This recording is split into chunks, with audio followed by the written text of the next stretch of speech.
Isang matagumpay na operasyon ng PIDEA at PNP laban sa ilegal na droga na kumpiska ng mga otoridad ang tinatayang 7 kilo ng hinihinalang shabu na nagkakahalaga ng humigit kumulang 8.4 billion pesos.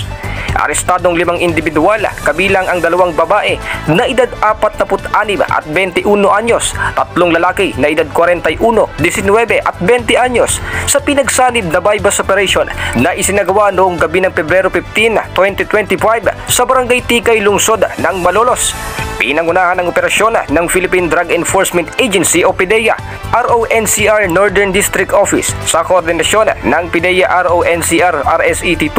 PIDEA Bulacan Provincial Office, National Intelligence Coordinating Agency o NICA, Provincial Intelligence Unit ng Bulacan Police Provincial Office at Malolos City Police Station. Sa operasyon, nakumpiska ng mga otoridad ang isang vacuum sealed na transparent na plastic na naglalaman ng tinatayang 1,000 gramo ng hinihinalang shabu na nakatago sa isang brown gold foil pack na may label na freeze-dried durian. Bukod sa mga ilegal na droga, na-recover din ang isang 1,000 peso bill na may kasamang 12 bundle budol money na ginamit bilang bypass money, isang identification card, isang NBI clearance, 2 Android cellphones, isang gunting at isang aqua green paper bag. Ang mga inarestong suspect ay kasalukuyang nasa kustodiya ng PIDEA para sa tamang dokumentasyon at ang pagsasampa ng kaukulang kaso sa paglabag sa Republic Act 9165 o Comprehensive Dangerous Drugs Act of 2002. Para sa RTV News, Warren Reyes, Rumaragsa sa balita.